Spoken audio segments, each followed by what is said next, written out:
Yo, what's up, everybody? I'm Obese the Prophet. We are here with season 2 of the Prophecy Podcast.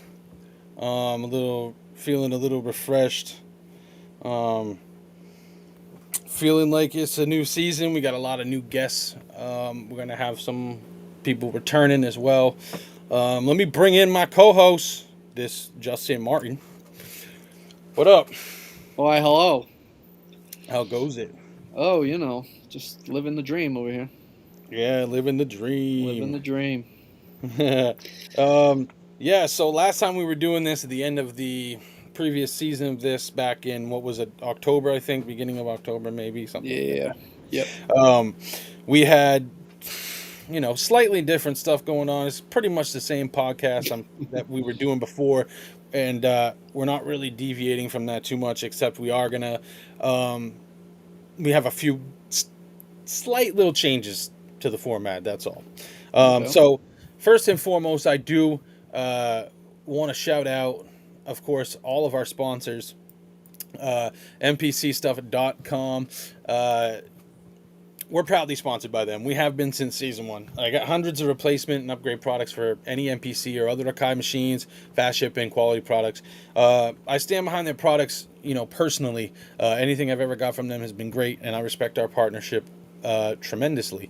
So yeah, obviously, I regret nothing apparel. They always hook up, some dope shit, always. And yeah, they're small business, Maine-owned small business, black Maine-owned small business, and of course we love that, and we support them 100%.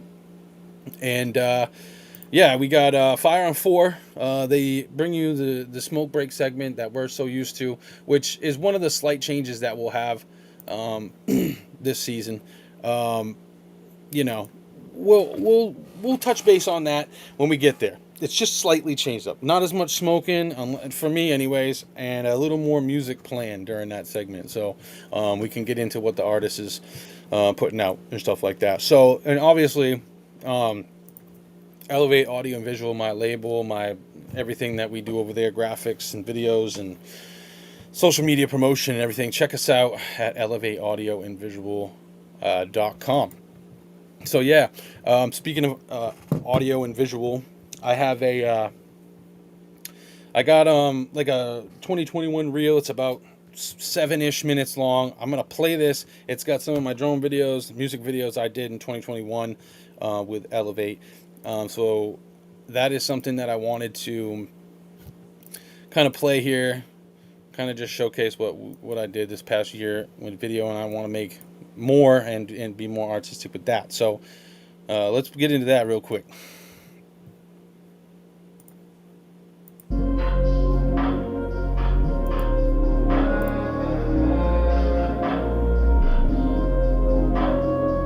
Sheesh! Prophet got them fire beats.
forget them fire beats.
Yeah. Wow. So a lot of arts there. Busy 2021. Yeah. So yeah, I mean that's pretty much what went down. There's a way more video than what was shown there too. Right. That wasn't everything. There was still some lighthouse videos that have yet to even be put together. We were at Scatchewit, or whatever you want to call it, light. We were at a lighthouse that was in New Bedford out in the middle of the bay. I flew out there and didn't even put that video together. So like I got some videos still working to put together for the Elevate YouTube page. But still, a lot of shit went down 2021, and I'm looking forward to 2022. So, but yeah, I mean, we got a guest tonight, and we want to get into it and bring him on so that we can get started with the real show. Yeah, so I'm going to let him introduce himself. Let's bring him on, Quixote. What's up? Yo, what's going on, gentlemen? How we Welcome. doing? What's up? Oh, man. So my name is Quixote, aka JD from QNC Entertainment, and yeah, I'm ready to talk some shit. I'm ready to get into some shit. Like, let's go. Hell yeah. All right. Hell yeah. So let's ask, I always ask everybody this. How did the name come about? How'd you get your name? Yeah. So I actually got my name from my best friends of like almost 10 years. Shout out DJ Mike Lamb. Shout. Essentially, it came about as a joke, and then it grew more into more people were using it, more people were saying it, and once I started DJing, essentially I was like, why not use something that people already are calling me? And it basically comes from Don Quixote. He's I think like a 12th century. It's a book, essentially, a Spanish novel, and he's basically a heartless romantic, and that's essentially who I was back in school. And people made fun of me for it, but yeah, like I said, it just kind of stuck with me, and I was like, might as well use it. Name some school, they stick, right? Yeah, exactly. Yeah, that's how it goes a lot of times, man. Yeah, so where are you from? So I'm originally from here, from Boston. Yeah. So 617 all day. Yeah. Yeah. No doubt. And how long have you been doing this music shit? Like, how long? I would say probably 4 or 5 years, give or take. I think this 2022 is going to be my 5th year actually taking it serious and and doing everything and all that. Yeah. And so you say DJ, but you also produce too, right? Yeah. So I DJ, and then I just started producing last year, and I've got a couple beats and a couple like remixes under my belt. But yeah, I've always been interested in it, and with everything that's going on right now, it was just one of those things where it's like, I have the time. Yeah. Why not, try something new, try something that I haven't done before. So organically. Exactly. Take time and try something new and just kind of pick it up. So how you do? How you making the beats? What are you using?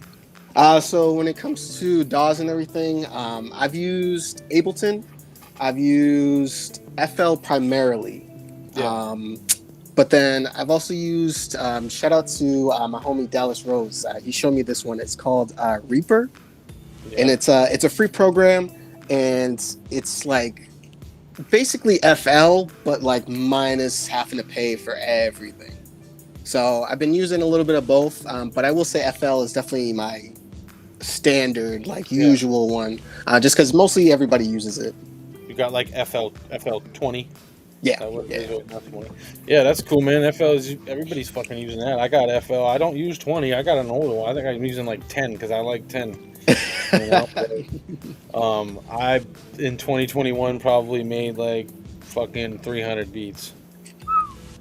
I'm trying to like I made about 300 beats in 2021, and I put out between basically the pandemic 2020 to the end of 2021, I put out 6 instrumental beat tapes on all streaming platforms, and almost every one of them had 20, except for one had, I think, 15 or 16 instrumentals on it.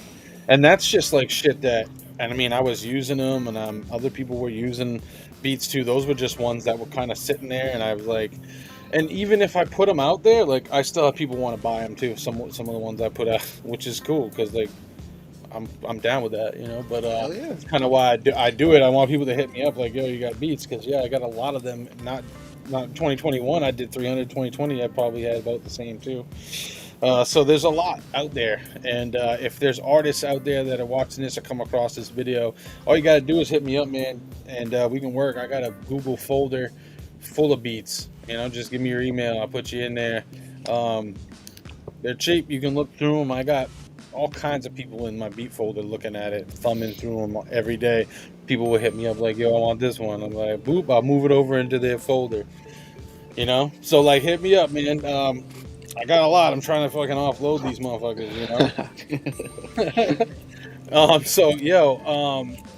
So all right, making music about 4 or 5 years. We're using FL Studio, which is it's basically industry standard at this point, I'd say. If you're not using an actual piece of hardware like an MPC or something like that, FL Studio is the go-to. And even if you are using that, I think you can integrate it well enough where you can kind of use them together, whereas back in the day it wasn't so much like that, Right. Back when I was doing it, like 2003, 4, like it wasn't really integrated yet. But I'm glad to see how far it's come. FL Studio to me was always something I loved to use, because you didn't have to. I mean, it was so easy to use. You didn't really have to know too much. You get the basic gist of it when you load up that demo song. Exactly. And you can be like, okay, so this is how the drums are going to go, and you just kind of build from there. And I like that aspect of it. Yeah, you know, when I got older, and YouTube came around, I would watch videos and learn things that way too. But for the most part, just self-taught, kind of just learning it was, I think, even better process than like making the beats. You know? Yeah. Sure. All right, so we got some strange news. You got any strange news this week, Justin? I got this one thing. It's kind of like a 2021 recap of the 11 strangest things that have washed ashore.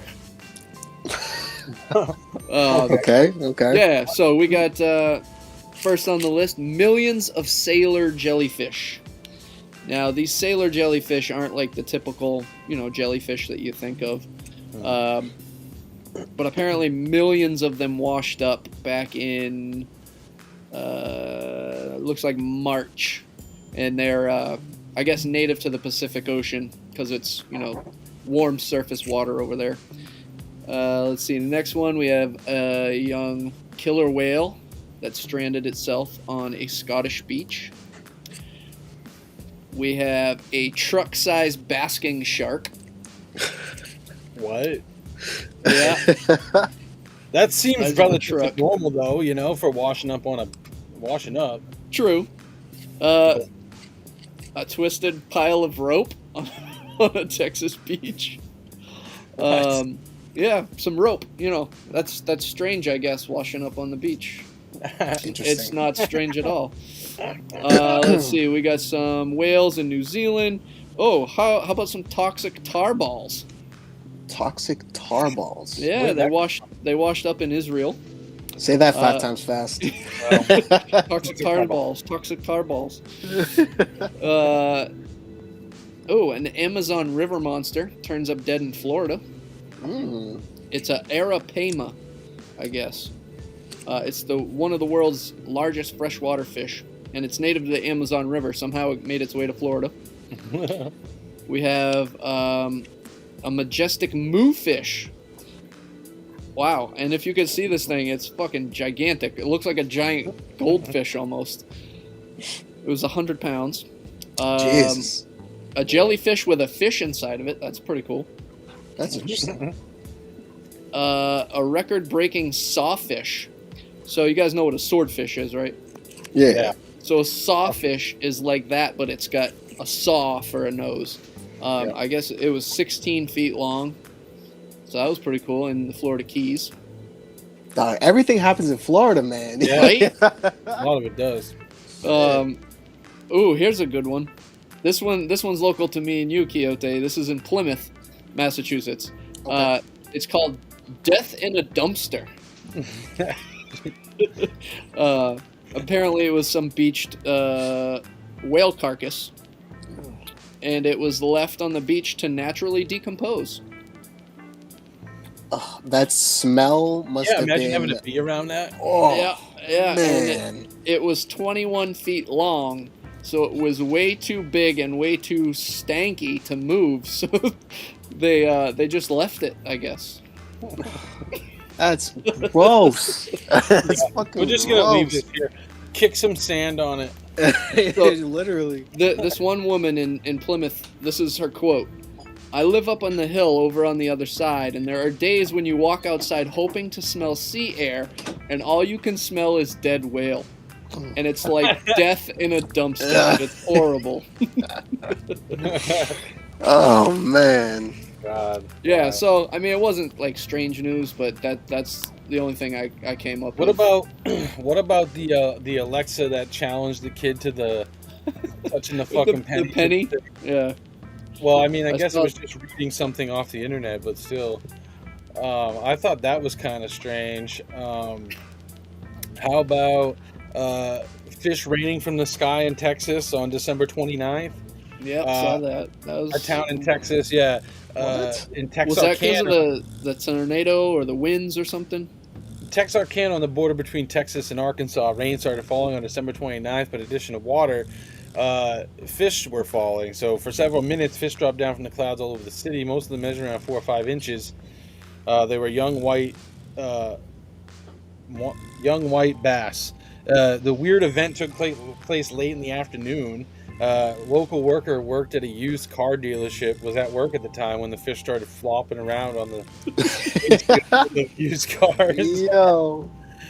There was a loud crack of thunder, and I looked outside, and it was raining real hard, and fish were smashing all over the cars and ground. Fish were dropping here and everywhere, he added. They were all over the dealership's parking lot.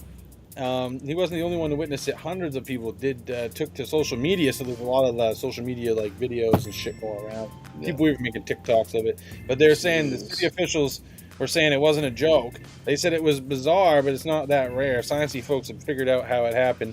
It's called animal rain. It takes place when a tornado-like water spouts or updrafts happen on the surface of a body of water. It sucks the shit right up into the sky and travels for, miles sometimes until they fall down, which is crazy. Damn. They actually have a name for it, animal rain. Yeah. Yeah, I mean, at least everybody was going to be eating good that night. Right? Like, fish for everybody. Fish fry for everybody out here. And it's Texas, too. Just Hey, straight to the shit. man. Clouds clear away and just roast that shit right there. Ooh. There was 6 weird and wonderful New Year's traditions from around the world. I mean, it was just New Year's. Yeah. Yeah. In Japan, they ring a bell 108 times. Christ. Now that would get annoying to me. Yeah. Yeah. So, but the tradition says they ring it 108 times, but 107 of them have to be made in the previous year. Only the 108th ring should be in the new year. So those motherfuckers got to time it good. They got to be on beat. They got to be on beat for that shit. In Italy, people throw their furniture right out on the new year. Yeah, they toss their furniture out to the street. Symbolizes making a fresh start for the coming year. So, if you're living in Italy and you're in, like, let's say, an empty place and you're rehabbing it because you got it for $1, which is the thing out there in places of Italy, just wait till the first of the year. Go out and scope. Yo, right? Yo, fuck IKEA. Right? Italia. Now, there's another tradition in Chile about gathering in graveyards on the New Year's, which I can't really say is, it's a weird time to go. Anytime's really a good time to go to the graveyard. You can always see some dope shit in there. Europe, they melt tin. That's fucking weird also. Breaking plates in Denmark, they like to do that. They don't throw out their old furniture, they smash up old plates. Yeah, that shit sounds fun, though. That does sound fun. In Russia, they drink ashes. Ugh. Yeah. I don't know. It could be good. The carbon, I don't know. It's weird, but just like straight ashes. Do they put it in something? It just says they drink ashes. I'm assuming that they have to put it in something. If it's Russia, vodka. it's probably vodka. Yeah. Yeah, it's got to be vodka. It's charcoal vodka or something like that. Ooh. And how about that the scientist that develops the TV screen that you can like taste or lick or some shit? No, I'm good. Hard pass on that Get some one. of that fish rain. Created a new way for viewers to engage their favorite shows with his Taste the TV, the TTTV device. They can now Clever. TTTV, that's what they put. Clever. They can now sample the flavors of pretty much anything portrayed on the screen, That's even someone's face. Some Willy Wonka shit right there. If you want to lick somebody's face on the screen, it's going to tell you that shit tastes salty and oily. And you shouldn't be doing this. And then people are like, yeah, it actually tastes like milk chocolate. I'm like, wow. It's like, I don't know if it's no calories, how well this will do, but I wonder how they do that shit. it's weird. That's all I know. I'm trying to look for, okay. So the tube transfer gels, so all the little tubes that have LEDs, lights in them, they transfer gels through them that can produce sweet, sour, salty, bitter, and umami flavor. The 6th tube is a tasteless filler to keep the volume of gel dose constant with every flavor combo. That's how they do it. The computer program inside TV mixes it automatically. You don't even have to know. Huh. He called his fucking TV an electric fork. Mic drop, dude. Oh boy. So you gotta like buy the gel to like fucking re-up. I would assume so. Yeah. That's It's like ink in fucking your printer, weird. bro. That's You're just weird. Eating In the time of fucking COVID, sugar. that's probably the fucking worst invention. Yeah, dude, seriously. The whole family Yo, looking don't- at TV. to your grandma's house and play fucking Call of Duty on it. And have everybody licking it. I'm sorry, but like, why the fuck would you? Why would you buy that when you literally could just buy whatever it is that you're licking off the screen? Right? I don't know. Like the fuck? Some people just don't want to leave the house, bro. And Clearly. shit is not enough for them. That's really that's. Now, I am gonna say, I've seen some delicious looking shit on like the Food Network and whatnot. Oh man, that's what I'm But saying. it- I'd have it on Food Network. Okay. It has That- never ever crossed my mind to want to lick the television though. You know? Yeah, no. You have to clean it after, I'm assuming. Like, what's that process? Ugh. Right? Yeah, dude. That sounds like a lot of work. It is a lot of Yeah, it's Fuck the TTTV. Fuck that. work, right? hard I'd pass. Hard pass on that one. rather just have my kids do dishes. All right, so let's discuss some of your first projects, or like some of the first stuff you started working on, and some of your early influences, like what got you into, doing this. Yeah. So my first ever project was a dubstep mix called Overkill. It's still up to this day, but it's private. Just cause it's not good. I'm just gonna keep it blunt, and it's just not good. But I keep it and I listen to it occasionally, just when I'm like in a mood, or if I'm just like not feeling what I'm working on, just to see like how far I've come. As cliche as that may sound, Mm-hmm. So I would definitely say Overkill was my first project that I ever put out. And then influences, I would definitely have to say Martin Garrix. He's probably he's the first. So Animals by him was actually the first ever EDM song that I listened to. He was the introduction to EDM, and from there it was just the rabbit hole down. And I just got into everything. Lately though, I would definitely say Lit Lords is a huge influence for me right now. They're based out of Texas. They're a duo. They're a hard trap duo, and they're I would say they're at least every other song on my playlist right now. Dope. So a lot of EDM kind of influence, right? Yeah, absolutely. Yeah. Yeah. I love EDM too. That's one of my things since fucking a long time. I mean, started getting into that probably 2001 or 2, back in the ravey days when I was in high school and shit like that. We'd actually go from Maine down to Massachusetts a lot of times for these fucking raves. Oh shit. And, there was actually this kid who rapped over drum and bass, and I made some hip hop with him back in the day, so it was dope to see him rapping like and then like slow it down and do it over boom bap beats. Yeah. His name was Josiah Scribes, and he still, even to this day, I think makes that kind of music, that really fast rapping shit. It's dope. And Tiesto was one of my favorite. Like, I think Tiesto put out, there was an album, I think it might have been called Just Be. That was I think it might have been called that. I can't really remember, but it was like 2006 or something like that. And that album, every fucking song on that, I was like, wow. It was put together so well, and produced well, and he had the right type of artists on there. Every song was like, I don't know what you call that, but vocal house or whatever, where every song somebody's singing. It's a song, you know what I'm saying? It's not like your typical, some EDM can be like dancey, no vocals, you know what I'm saying? But this was like, everything was a song, and it was just done really well, and I was very surprised. It was one of the first EDM things I had heard that wasn't ravey and was more like pop music, and I was like, this dude's gonna go somewhere, you know what I'm saying? Now he's extra huge. He was big then, he's even bigger now. So EDM has a good base and a good footing, and it is used in a lot of today's hip-hop, trap, and drill, and all that other shit, that style, you know what I'm saying? And you can kind of hear the influence with that. So hell yeah, shout out to EDM music. If anybody's not really fucking with that, go out and just listen to some Tiesto and some Martin Garrix, and seriously, like he was talking about, also pretty fucking dope. Martin Van Buren's another one that's pretty dope, that I like to listen to. So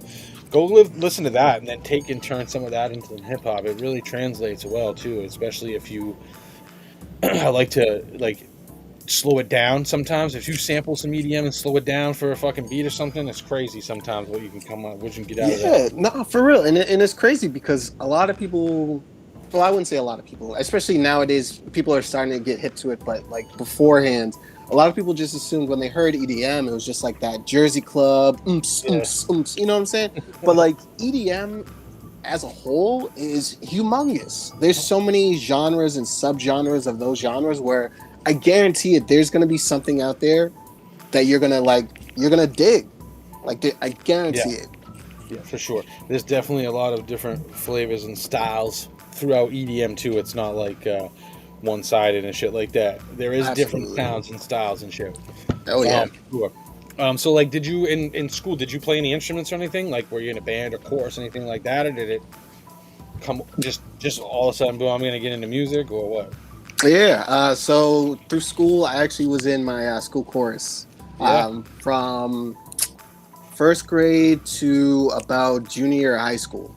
I did chorus. Yeah. So that played a major part then in your musical life and what you were doing. Yeah. No, absolutely. So shout out to public school, right? Yeah. Shout out to public school music programs, everybody. They work, they put people into creative arts and help them, in their adult life with an outlet. And it's a good thing to have music and they other keep kids out of trouble too. Yeah, that's oh man. For sure. I don't know, people try to say sometimes you'll hear that come up, they want to get rid of music, and don't get rid of music. There's no reason for that. Even if it's just like once a week, like you got to keep it around in some way, some form. Yeah. It definitely helps a lot of people, for Absolutely. sure. All right, so how about favorite unexplained phenomenon? So last season I was on a kick where I was doing a lot of watching of that Expedition Bigfoot show that was on, and Bigfoot related shit. And right now it's been like on this hiatus where a lot of the shows I was watching they're not really playing right now. I don't think they start playing until like March or so. So I've been watching there was a show with Giorgio Tsoukalos from Ancient Aliens, and he had his own little spin-off where he traveled around. I watched that. I watched some more Ancient Aliens, and I feel like Ancient Aliens is recycling a lot of stuff these days. It's not as interesting as it used to be, but they bring up some decent shit. But for you, what do you think your favorite unexplained phenomenon is? Is it Bigfoot? Is it fucking ghosts? Is it aliens? Whatever it is. Werewolves. If there was something that that was paranormal or an unexplained phenomenon that really piques your interest or whatever, and you could spend some time talking on it, what do you think it'd be? Yeah. So for me, and especially actually recently, I would definitely say aliens. Yeah. Aliens for sure.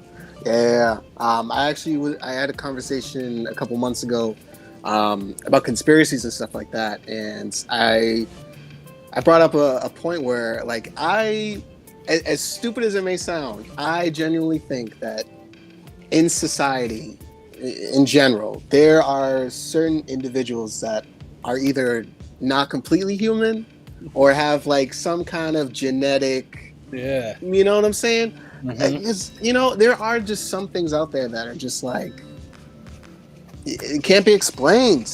And it's just like, come on. Come on. Yeah. And I mean, not only that, I mean, at the end of the day, we can't just sit here and be ignorant and feel like we're the only planet with beings on it in this entire universe. Come on, like, you can't be doing that, because that's not the case at all. That would be extraordinary if that was the case. Yeah, and I love that idea, that there's other things out there, because mathematically speaking, according to what we know mathematically, then if we're here, then we can't be the only ones if there's so many other planets that could be similar to ours, right? However, where are they? Like, how come we're not locating them? We're looking pretty hard right now, and we have been for a number of years, and it's picking up. And I'm wondering, I'm starting to wonder, it feeds into this other theory about the simulation theory kind of idea, where or the fishbowl theory, where we're like, or the slave planet theory. That's another one too. You know what I'm saying? Oh, yeah, I've heard that one. Like they're harvesting us, or were at one point, and they just left us here, or whatever. That could work too. But what I see out there is, like, if we're not finding anything, then it really starts pointing me in that direction of the simulation theory or whatever. Kind of like we're the only ones because we're running the simulation, you know what I'm saying? And when we have not reached technology yet to be able to even figure out what's out past our galaxy, so it doesn't even matter. It's like when you're flying in Warzone or you're fucking whipping through GTA, right? You can't really see the fucking horizon. I mean, you know it's gonna load up when you get out there to the fucking mountainside. It's gonna be there, right? But you can't actually see that shit. You just assume it's there. You're like, it's there because I know I can go there or whatever, right?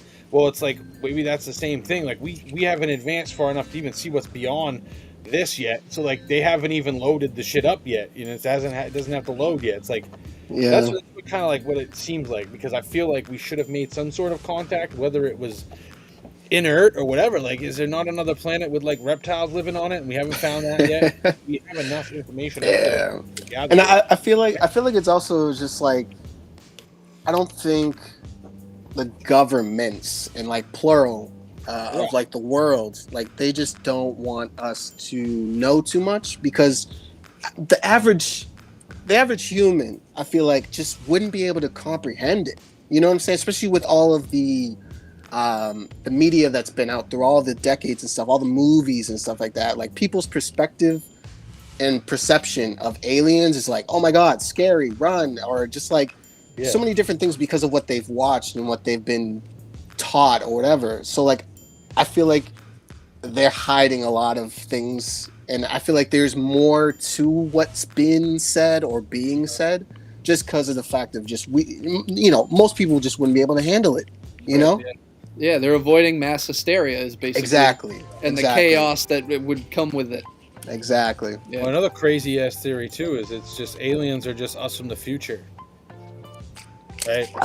We're time traveling back to try to stop something or monitor or look at, and we've evolved to the point where we look like that because our planet in the future has changed so much, right? That we look like gray aliens or whatever. I heard that theory on a conference where that Giorgio Tsoukalos guy and Eric Von Daniken were talking, like a TED Talks at a place, and someone had brought that up and they talked about it in length for a little while, and it kind of made sense. I was like, hey, you know what? That was something I never thought of before. You start looking at aliens like they're similar to us, right? Could happen, I guess. You know what I'm saying? I guess if we evolve, if it's 100,000 years in the future that they're coming from, but then you start thinking of the planet and wiping us out, but maybe that's happened before and we've come back from it. You know what I'm saying? So like, we could survive that. Maybe we could evolve that far. It's just like there's so many different theories out there. There could be like, I mean, it's endless discussion when you start fucking talking about that. Really, it is. Absolutely. And it's always been something that we like to fucking talk about on the show. Bring it up and touch base on the weird shit that's out there. Hell yeah. See what's up with that. But yeah, top 5 Dead or Alive. We got artists, producers, albums, songs, movies, food, I don't know, other shit. Whatever it is. Man. Let's pick something. Who's picking? It could be anything. It doesn't even have to be what's listed here. Just top 5, like. I mean, let's just keep it. Let's keep it basic. Let's just do artists. Let's do artists. Top 5 artists. Top 5 artists. I'm creating my list in my head right now. Artists, you mean now? When you say artist, when I say artist, I say fucking anybody. Van Gogh. Van Gogh's an artist, right? You know what I mean? So like, it could be hip hop, could be fucking. It could be music, could be painting, drawing, whatever. And I'm calculating my list right now. I know one for sure is in my top 5. I can't say if it's 1, 2, 3, 4, or 5, but definitely in the top 5 is Banksy, just because of the amount of work he's put out and the social messages behind them. I think makes him a unique modern artist, and the fact that we don't know who he is speaks to pretty much how he puts in so much work. And there's like, other than the name, there's no face associated with Banksy. It's, you know his work and you know his name. That's all we know. Yeah. And how he's able to do that and keep that under wraps for as long as he has is incredible to me. And I think that's part of his artistic, appeal as well. Yeah. The mysteriousness of it. And honestly, dude, that is absolutely hilarious because at our studio, we actually have a cat, and his name is Banksy. So that's actually, oh dude, that's That's hilarious. That's That's dope. dope. Yeah, dope, bro. Fucking Banksy is pretty dope. You know, I like my artists to be more graffiti style and shit like that. I like his style and everything, but it's just like something I wouldn't buy for myself or something like that. Whereas, you know, I like graffiti style shit, so like I'm into that. But I also like abstract weird shit too. Like not in his way though. That's just crazy off the wall. You wouldn't even know what it was when you look. You have to come up with what it is. No, you know, no one knows what it is. You just look at it and it's whatever your interpretation of the painting is. I like looking at shit like that. Like, what does it look like to you? Type shit. Yep. But for artists though, today, right now, how I feel, definitely got Nas on my mind because he just dropped that Magic shit a little while back. That shit was fire, and that's on my mind. We obviously know Jay-Z is in my top, and right now I've been reading some Dean Koontz books. So he's another artist. He's a writer. So Yeah, you've been on that Dean Koontz for a while. yeah, but it's been a while. And I just had some ebooks like pop up and was reading through one of his new ones, and it's kind of got me hooked. And now it's like I don't know if I want to buy it or not. You know, I was like, Right. free preview. I'm like, I don't know. This one's actually pretty good. He had some good ones back in the day. I used to have a few Dean Koontz books, and I would. The Watchers was a good one. He did a few good ones, but and Tupac and Biggie, bro. That's my 5 right now. Like, I'm on that old school shit. And if you would have asked me this a couple months ago, I probably would have had, you know, even some J. Cole and some Kendrick in there because I was listening to a lot of that back when, waiting for new Kendrick to come out, like wondering. Still wondering. Still wondering. Yeah, the full length. I'm not talking about like little features here and there. I just want another project that's going to be like something from him. I hope will be dope and not just like a wash. But yeah, that's my kind of top 5 right now is what I'm looking at for artists. All right. I'd probably have to say T-Pain, Lil Wayne, Pop Smoke, shit. And then I'm gonna actually take it across the pond to the UK. So there's a guy over there named Dutch Avelli. He's a big drill UK artist right now. And then Stormzy. He's also a huge lyricist in the UK. Yep. Dope. That's dope. Hell yeah. Let's see. What do we got? So, what do you do when you're not involved with music? Like, what is your favorite non-musical hobbies? Man. I mean, as corny as it's gonna sound, I honestly really don't do anything non-musical right now. If I'm not DJing, I'm either trying to make some music, or if I'm not doing that, I'm running my studio, or I'm just creating shows with my team. Mm-hmm. But I mean, like, if there is days where I actually do have some time, man, I like to spend time with my wife. You know what I'm saying? I love getting tattoos. Tattoos are huge for me. I just fucking love tattoos. Right there with you, buddy. Hell yeah. Hell yeah, man. I got a love lot that of shit. tattoos. Same, yo. I'm finally, I finally got enough on my right arm, and like I've been holding it off a while, and I just recently started getting them now. So I'm just trying to fill it all up. Yeah. Once you start, you can't stop. Yo, it's so true, man. Yo, I got my first one thanks to my mom. Shout out my mom. At 18 years old, that was my birthday present.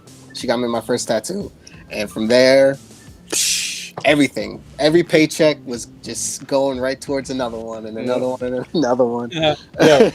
This motherfucker was here for my first tattoo when I was 18 on my leg. I got my first tattoo. Yep. Oh shit. That was 20 years ago. Shit. Basically. Dude, and I've seen, your legs are OD, man. You got is it the whole legs are covered, right? Pretty much. There's some spots I've been looking at recently. I want to get filled in with some shit. But I got like nautical shit. I got lighthouses and ships and flowers. It's like American traditional full color shit. Yeah. Shout out to Big Mike. Yeah, shout out to Mike Gorman at Dark Harbor in the Old Port in Portland. He's fucking dope and he does good work. And I want to go back. COVID's kept me out, and I don't want to. He's been booked up because they give space in between everything and everything else too. So he has less time. But I'm gonna get in there. I got a couple ideas. The Celtics dude, the Celtics mascot. It's on the logo. Like I want to get that somewhere. I'm thinking it's gonna go like on my arm in this fucking spot right here. It goes like right here. Been thinking about it for a long time.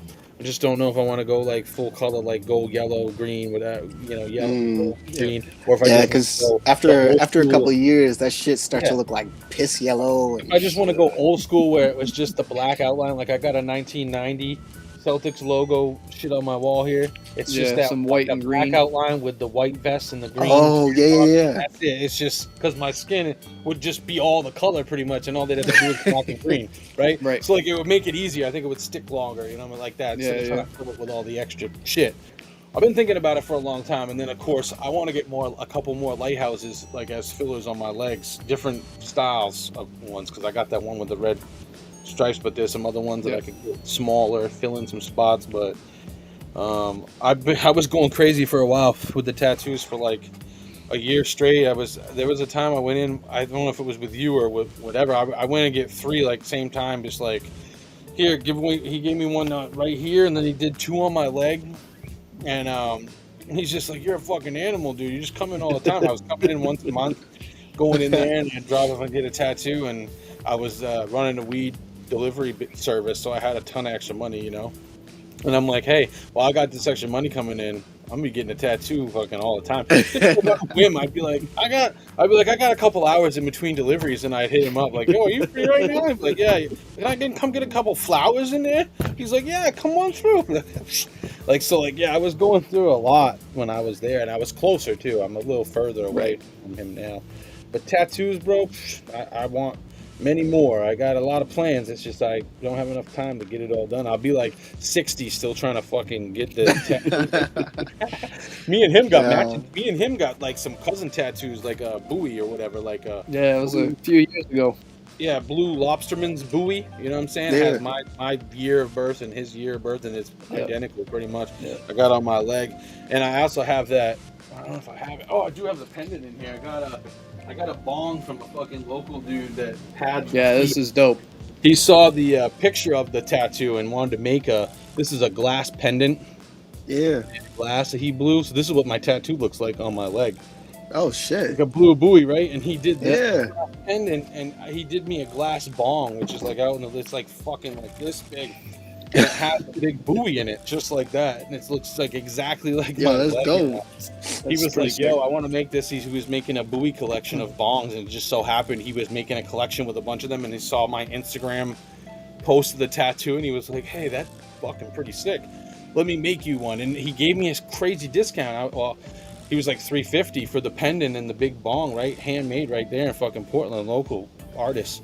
And I'm like, yeah, I scooped it up, and then like a few weeks later, when the collection came out, they were selling them at the smoke shop down the Old Port for $1,200, dude. So I was like, what the fuck? Yeah, right from the source, and I know that's probably mostly markup on their end, but right from the source, I got a fucking killer deal, and I still have that thing, and I'm hoping I'll have it forever. The thing is solid, like. It's big. When I say big, I think it's like 2.5 feet long. You could swing it's like a baseball bat. It's it's a big fucker, man. And I keep it clean, and I only smoke out of it once in a while, and I don't share out of it. Like only me. I'm the only person who hits out that motherfucking thing. But yeah, speaking of that, my non-musical hobbies, usual things I'll do when it's not storm or 16 degrees below zero where I'm at. Go outside and I do some walking, and I got dogs, so I take the dogs out and do shit like that, hang with the family, that kind of shit that just breaks the monotony of being stuck in a studio or whatever. It's the little things sometimes where you can just kind of break free from that and just take in some other surroundings and shit that kind of helps out. And also talking about dogs, we got the smoke break, which is brought to you by Fire on 4. Down there in Portland's Old Port. So what we're gonna do now, if you got something to smoke it. You know what I'm saying? If you don't, it don't matter. I'm gonna get into something here. I got hold I want to play this music video, this Blazer Taylor music video, right? Yeah. You want to give a little introduction while I load this up? Yeah. So this music video is from a drill beat that I made with my homie Tavi Music. Originally, it was called Imposter, but we ended up collabing with a Massachusetts artist named Blazer Taylor, who ended up taking it and put some, vocals on it, and he turned it into Slime. And what's cool about this is it was actually filmed and recorded at our studio. So you'll be able to see our studio and around it, and then, like I said, it was also recorded there, so it's very all in-house. Dope. All right, so let's jump into it. Check it. Wow, see the face of my imposter. Finally! Gang. Squad. Money on my mind, staying on my grind. Shorty, she a dime, treat her like a slime. For you broke ass bitches, I ain't got the time. For you broke ass niggas, I ain't got the time. Money on my mind, staying on my grind. Shorty, she a dime, treat her like a slime. For you broke ass bitches, I ain't got the time. For you broke ass niggas, I ain't got the time. Most these rappers, they imposters. All my riders, they some mobsters. Eating shrimp up with the lobster, and I'm all about the pasta. Fettuccine with Alfredo. Bet they moving if I say so. Fuck off money like it's Play-Doh. Stacking bricks up like they Legos. Yeah. No regrets, that's the label to the death. What I rep, only smoking on the best. Nothing more, nothing less. Blazer fresh, haters sick and look a mess. Chasing paper with the set, feeling like a young vet. We got names all upset. Can't be getting to these checks like I'm repping LOX. Money, power, and respect. I'm smoking sour, it's on deck. Too much dollars to collect, bitch. You know I gotta flex. Money on my mind, staying on my grind. Shorty, she a dime, treat her like a slime. For you broke ass bitches, I ain't got the time. For you broke ass niggas, I ain't got the time. Money on my mind, staying on my grind. Shorty, she a dime, treat her like a slime. For you broke ass bitches, I ain't got the time. For you broke ass niggas, I ain't got the time.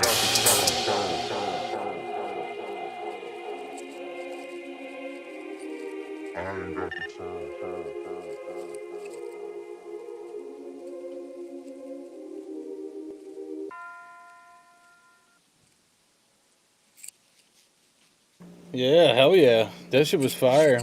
Yeah. It's like, man, that drill beat is popping, man. That fucking sound like a pop smoke beat.